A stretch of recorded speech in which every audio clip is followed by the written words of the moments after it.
आज का मेरा टॉपिक है वुड घोषणा पत्र 1854 की सिफारिशों और सुझाव। तो इसमें सबसे पहले तो अवधारणा। वुड का घोषणा पत्र 1854 सन 1853 के अंत तक भारत में अंग्रेजों के साथ साथ अंग्रेजी शिक्षा का भी एकाधिकार हो गया था। इस अवधि में इन दो विशेषताओं के अतिरिक्त कुछ अन्य विशेषताओं का वर्णन करते हुए श्रीधर नाथ मुखोपाध्याय जी ने लिखा है कि शिक्षा का छनाई सिद्धांत का बोलबाला रहा है। जन शिक्षा असंभव गिनी गई एवं देसी शिक्षा कुशल दी गई शिक्षा का माध्यम अंग्रेजी हुआ। सांस्कृतिक एवं लोक भाषाएं निकम्मी ठहराई गईं। 1833 के बाद कंपनी को 1853 में नया आज्ञा पत्र जारी करना था। पहले मैकाले की शिक्षा नीति चल रही थी और मैकाले की शिक्षा नीति में कुछ कमियां थीं, इसलिए उसमें सुधार करना था। तो ये जो वुड का घोषणा पत्र है उसमें नई शिक्षा नीति के बारे में कहा गया है। इस समिति ने 1853 तक की भारतीय शिक्षा का गहनता से अध्ययन किया और समिति के सुझाव के आधार पर कंपनी ने 19 जुलाई 1854 को नई शिक्षा नीति की घोषणा की। उस समय सर चार्ल्स वुड जो कि बोर्ड ऑफ कंट्रोल के प्रधान थे, इसलिए उन्हीं के नाम पर कंपनी ने नया आज्ञा पत्र वुड का घोषणा पत्र प्रकाशित कराया। इसमें 100 अनुच्छेद वाला अत्यंत बृहद दस्तावेज था, जिसमें भारतीयों की शिक्षा और कंपनी की भूमिका को स्पष्ट किया गया है। इस घोषणा पत्र के बाद भारतीय शिक्षा में प्रगति हुई, इसलिए कुछ विद्वानों के द्वारा वुड के घोषणा पत्र को भारतीय शिक्षा का महाधिकार पत्र भी कहा गया है। वुड के घोषणा पत्र की सिफारिशें एवं सुझाव। तो जो वुड थे उन्होंने घोषणा पत्र में बहुत सारी सिफारिशें थी, उनका विवरण इस प्रकार से है। पहला है शिक्षा की व्यवस्था।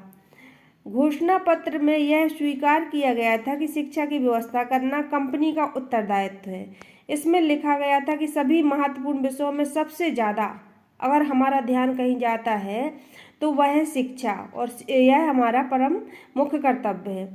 तो सबसे पहला तो उनका था घोषणा पत्र में शिक्षा की व्यवस्था, जो कि कंपनी का उत्तरदायित्व है। फिर दूसरा, शिक्षा के अर्थपूर्ण उद्देश्य। इस घोषणा पत्र में भारतीय तथा अंग्रेजों के शासनकाल दोनों को ध्यान में रखकर शिक्षा के उद्देश्य निश्चित किए गए थे। इन उद्देश्यों में ऐसे एक तरफ भारतीय के नैतिक और बौद्धिक स्तर को ऊंचा उठाना था और दूसरी तरफ ऐसे व्यक्तियों का निर्माण करना था जो कि ब्रिटिश राज्य में विश्वास के साथ ऊंचे पदों पर नियुक्त किए जा सके। और तीसरा था इसमें जन शिक्षा विभाग की स्थापना की घोषणा। इस घोषणा पत्र में भारत में कंपनी शासित प्रत्येक जो प्रांत थे उसमें जन शिक्षा विभाग की स्थापना करने की घोषणा की गई, जिसमें जन शिक्षा संचालक अधिकारी हो और इसकी सहायता करने के लिए उप शिक्षा संचालक, निरीक्षकों एवं लिपिकों की नियुक्ति की जाए। चौथा था उनका शिक्षा का संगठन। इस घोषणा पत्र में शिक्षा नीति में शिक्षा का संगठन 4 स्तरों में करने की घोषणा की गई थी।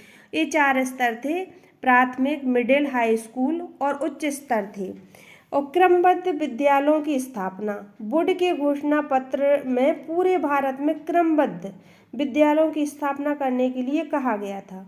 क्रमबद्ध विद्यालयों से तात्पर्य यह है कि प्रत्येक स्तर के लिए अलग अलग विद्यालयों की व्यवस्था हो, जैसे कि पहला है प्राथमिक, फिर इसके बाद माध्यमिक स्कूल, फिर हाई स्कूल, फिर कॉलेज, फिर विश्वविद्यालय। फिर छठवां अपना है सहायता अनुदान। तो अभी तक पढ़े शिक्षा की व्यवस्था, शिक्षा के अर्थपूर्ण उद्देश्य, जन शिक्षा विभाग की स्थापना एवं घोषणा, शिक्षा का संगठन और क्रमबद्ध विद्यालय और सहायता अनुदान। तो इस शिक्षा नीति में शिक्षण संस्थाओं को बिना भेदभाव के, कोई भी भेदभाव न हो, आर्थिक सहायता देने की घोषणा की गई। और यह भी कहा गया था कि अध्यापकों के वेतन, छात्रवृत्तियां, भवन निर्माण, पुस्तकालय एवं प्रयोगशाला आदि के लिए सहायता और अनुदान दिया जाए। और फिर इसके बाद 7वां है शिक्षा का पाठ्यक्रम। इस घोषणा पत्र में भारतीयों के संदर्भ में यह स्वीकार किया गया कि इस पाठ्यक्रम में भारतीय भाषाओं को स्थान दिया जाए एवं प्रोत्साहित किया जाए, चूँकि साथ ही भारतीय की उन्नति के लिए भी यह आवश्यक है कि उन्हें पाश्चात्य ज्ञान विज्ञान का भी अनिवार्य रूप से अध्ययन कराया जाए। 8वां शिक्षण विधियाँ। इस घोषणा पत्र में प्राथमिक शिक्षा के लिए स्पष्ट किया गया था कि इस स्तर की शिक्षा की व्यवस्था देसी भाषाओं और अंग्रेजी भाषा के माध्यम से की जाए, परंतु देसी भाषाएं इतनी विकसित नहीं हैं कि उन्हें माध्यम से उच्च शिक्षा की व्यवस्था हो सके, इसलिए उच्च शिक्षा में शिक्षा का माध्यम अंग्रेजी भाषा ही हो।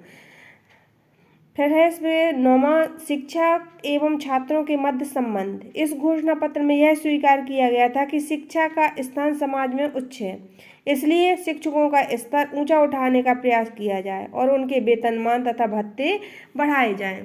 फिर गरीब छात्रों का आर्थिक सुधार। इस घोषणा पत्र में छात्रों की आर्थिक स्थिति पर भी विचार किया गया और यह स्पष्ट किया गया कि विद्यालय में पढ़ने वाले गरीब वर्ग के जो छात्र हैं उनको आर्थिक सहायता प्रदान की जाए। फिर इसके बाद 11वां शिक्षा संस्थाएं। सभी प्रकार के स्तर की शिक्षा की व्यवस्था करना कंपनी का उत्तरदायित्व है।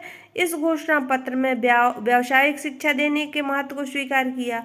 प्रांतों में व्यवसायों की शिक्षा देने वाले स्कूल महाविद्यालयों की स्थापना करने के लिए कहा गया, जिससे छात्र का शिक्षा करने के बाद अपनी रुचि के अनुसार व्यवसाय का चयन करके अपनी जीविका का निर्वाह कर सकें। समान शिक्षा का अधिकार।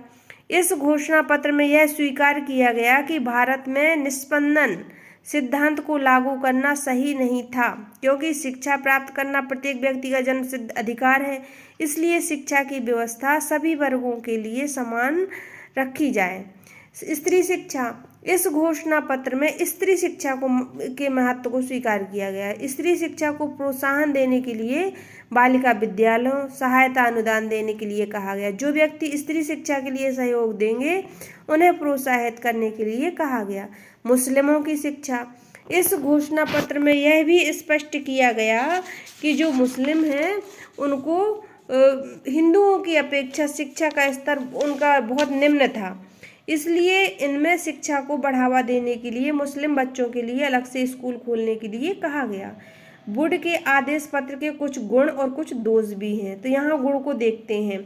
पहला है, आदेश पत्र में भारतीय शिक्षा के उद्देश्य का स्पष्टीकरण किया गया, शिक्षा नीति का निर्धारण किया और शिक्षा को निश्चित दिशा प्रदान की। आदेश पत्र में प्राथमिक स्तर से लेकर विश्वविद्यालय स्तर तक को शिक्षा के लिए शिक्षा संस्थाओं की स्थापना करने का सुझाव दिया। फिर तीसरा, आदेश पत्र में निश्चय ही सिद्धांत को अनुपयोगी बताकर जन शिक्षा को प्रोत्साहन देने वाले सिद्धांत को मान्यता प्रदान की। चौथा, आदेश पत्र में भारतीय भाषा को महत्व को स्वीकार करके उन्हें माध्यमिक विद्यालय में शिक्षा के माध्यम से प्रतिष्ठित किया। 5वां, आदेश पत्र में भारतीय साहित्य को उचित स्थान प्रदान किया। 6वां, आदेश पत्र में व्यावसायिक शिक्षा के लिए स्कूल और कॉलेजों की स्थापना का प्रस्ताव दिया गया। 7वां, आदेश पत्र में व्यावसायिक शिक्षा के लिए स्कूल और कॉलेज खोले गए ताकि बढ़ती बेरोजगारी की समस्या को कम किया जा सके। अब इसके बाद देखते हैं बोर्ड के जो दोष थे आदेश घोषणा पत्र के। तो पहला, आदेश पत्र में शिक्षा पर राज्य का पूर्ण आधिपत्य स्थापित कर दिया, फलस्वरूप प्राचीन काल से जो चले आ रहे हैं स्वतंत्र शिक्षण कार्य का अंत हो गया। दूसरा नंबर, आदेश में अंग्रेजी शिक्षित व्यक्तियों को सरकारी नौकरी में प्राथमिकता दिए जाने का आदेश अंकित किया गया, अतः पुराने समय से चले आ रहे विद्यालय का अस्तित्व संकट में पड़ गया। आदेश पत्र में अंग्रेजी की शिक्षा का मुख्य उद्देश्य सरकारी नौकरियां प्राप्त करना निर्धारित किया गया, जिसके कारण शिक्षा का व्यापक उद्देश्य खत्म हो गया। और चौथा, आदेश पत्र में भारतीय शिक्षा को विदेशी रंग में रंग दिया, भारतीय शिक्षा को विदेशी शिक्षा से और उच्च माध्यम शिक्षा बना दिया। 5वां, आदेश पत्र में भारतीय विश्वविद्यालय की लंदन विश्वविद्यालय के आदेश पर संगठित किए जाने के निर्देश ने भारत में प्राचीन विश्वविद्यालयों की परंपराओं की पूर्ण उपेक्षा की। 6वां, आदेश पत्र में शिक्षा की परिधि में से धर्म को निकालकर उसे पूर्णतः लौकिक बना दिया। ये हमारे जो बोर्ड के घोषणा पत्र थे, तो उसमें आपने सभी पढ़ा उनके क्या उद्देश्य थे और गुण दोष। अपना टॉपिक आज का समाप्त हुआ।